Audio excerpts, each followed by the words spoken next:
Bismillahirrahmanirrahim. Assalamualaikum warahmatullahi wabarakatuh. Teman-teman, saya di sini akan menjelaskan analisis investasi saham dari 4 emiten yang di dalamnya ada 3 emiten dengan return positif dan satu dengan return negatif. Saya akan menjelaskan tentang analisis fundamental dan teknikalnya. Jadi sebelum itu juga saya masih awam di bidang ini, jadi maaf bila ada kesalahan dalam menganalisis. Langsung saja, saham yang pertama ada SCMA, saya beli di harga 362 dan jual di harga 372.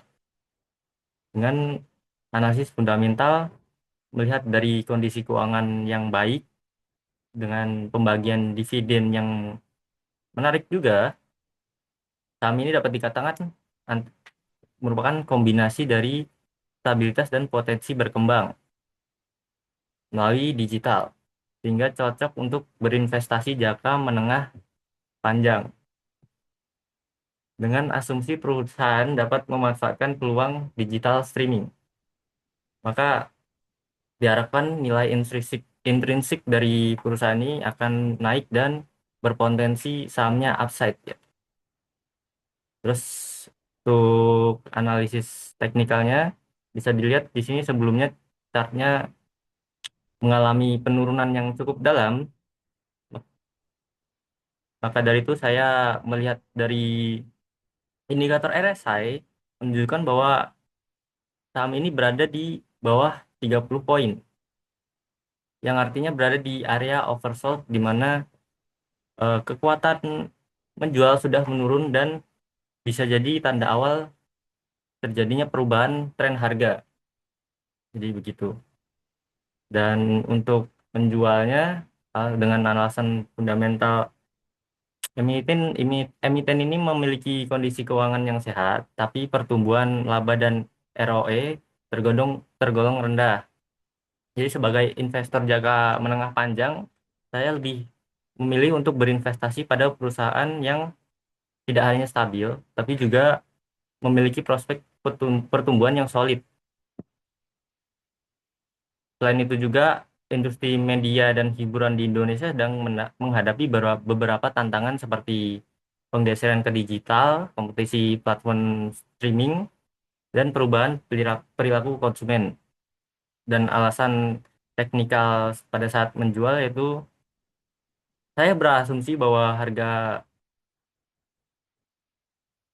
harga saat ini, pada saat saya menjual di harga 372 merupakan harga tertinggi dan saat yang tepat untuk melakukan take profit. Pada melihat penjualan pada sebelumnya terjadi penurunan yang sangat signifikan dari indikator RSI dan tidak menembus poin 70 poin, menunjukkan bahwa kekuatan membeli masih lemah dan terbukti setelah itu tren menjadi sideways, bahkan cenderung menurun. Selanjutnya ada saham BBNI, saya membeli di harga 3.920 dengan alasan fundamental.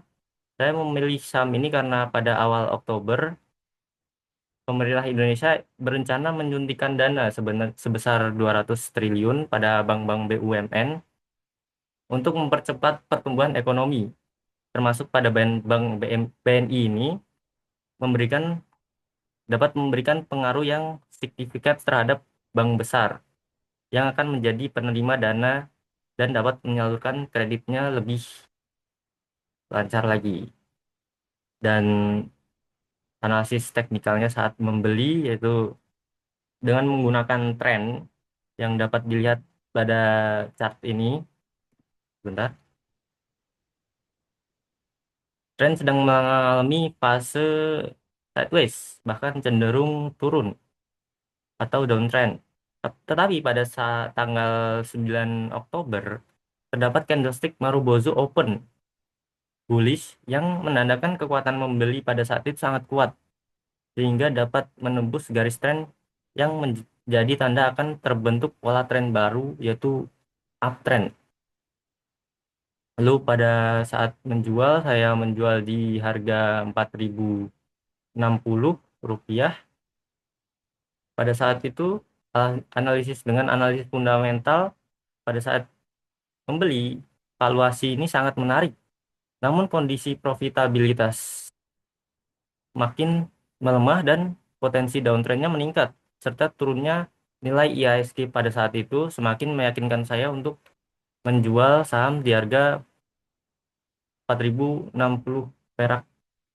Dan karena tenggat trading yang sudah mulai mendekati waktu deadline juga. Dan analisis eh, teknikalnya, saya menggunakan indikator stochastik.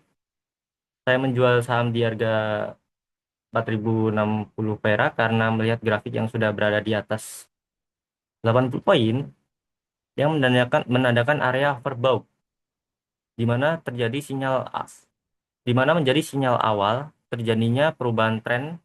Walaupun saat itu saya masih yakin harga masih akan terus naik dikarenakan candlestick sudah menembus garis tren pada saat itu yang sebelumnya merupakan tren sideways. Selanjutnya ada emiten KF.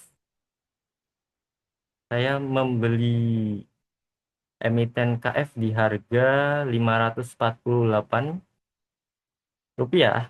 Dengan analisis fundamental pada saat itu saya menerima berita baru mengenai peluncuran produk baru yang bernama Ventacaf oleh Kimia Farma, yang bisa merupakan sinyal perusahaan mulai bergerak ke arah yang lebih baik. Dan juga melihat perubahan cuaca yang sangat cepat di Indonesia membuat penduduk besar kemungkinan terkena penyakit-penyakit umum seperti batuk, pilek, dan flu, yang membuat saham-saham kesehatan seperti IKF dapat meningkat. Dan analisis teknikalnya, dengan menganalisis menggunakan tren yang dapat dilihat dari chart di atas, tren sedang mengalami fase sideways, tetapi pada tanggal 13 Oktober, pada indikator stochastik, saham ini menyentuh 30 poin yang menandakan perubahan tren, dan saya berasumsi bahwa harga akan terus naik dan akan menembus garis tren sideways sehingga berubah menjadi uptrend dengan mempertimbangkan analisis fundamentalnya juga.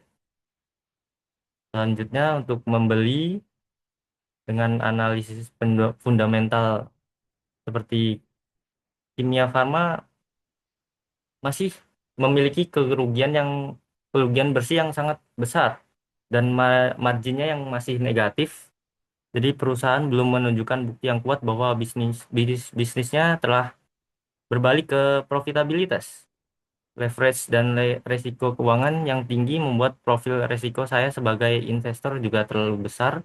Jadi saya memutuskan untuk quit di harga 610. Dengan analisis teknikalnya, saya mengambil keputusan untuk menjual karena sebelumnya pada indikator MACD di bawah ini terdapat persilangan dari atas ke bawah yang merupakan dead cross, yang menunjukkan bahwa harga akan mengalami penurunan atau downtrend yang diperkuat lagi dengan adanya candlestick Marubozu full bearish, yang dapat menjadi tanda tren akan terus berlanjut, yang dimana tren tersebut adalah tren downtrend ya. Lalu ada return negatif yang di sini dengan emiten Indosat atau ISAT. Saya membeli di harga 1.920 dengan analisis fundamental, melihat dari valuasi yang sangat rendah dari nilai wajarnya yaitu 3.497 dibanding harga pasar pada saat saya beli 1.920, yang menandakan potensi emiten ini untuk naik masih sangat tinggi karena Indosat memiliki pangsa pasar, merek, jaringan, dan infrastruktur. Ini memberikan barrier to entry untuk pesaing baru dan mengurangi resiko saya sebagai investor. Dan dengan mempertimbangkan analisis teknikalnya, yaitu dari indikator MACD lain yang berpotongan dari atas ke bawah atau disebut juga golden cross, sebagai tanda bahwa sinyal beli pada saat itu sangat kuat dan dikonfirmasi lagi dengan adanya candlestick Marubozu Open bullish yang membuat saya semakin yakin untuk entry pada saat itu. Selanjutnya pada saat menjual, saya menjual di harga 1790 dengan analisis fundamental bisnis telekomunikasi menghadapi persaingan intens kebutuhan capex besar seperti untuk sinyal 5G, kabel fiber, atau digitalisasi dengan regulasi yang bisa cepat berubah serta tekanan pada ARPU atau average revenue per user. Misalnya pada laporan disebut ARPU menurun 1,8% dari kuartal ke kuartal. Dan pada laporan kuartal 2 Indosat 2025 menyebutkan bahwa meskipun EBITDA naik sedikit, namun perusahaan mengalami penurunan pendapatan dan meningkatnya capex atau utang. Lalu untuk analisis teknikalnya, saya memilih untuk cut loss di harga 1790 karena melihat dari chart sebelumnya yang mengalami penurunan yang cukup dalam dan melihat indikator RSI juga sudah berada di atas 80 poin, yang bisa saja terjadi penurunan harga lagi menjadi semakin dalam. Maka saya memutuskan untuk membebaskan modal saya dari ISAT untuk dialokasikan ke saham yang profil resikonya lebih rendah.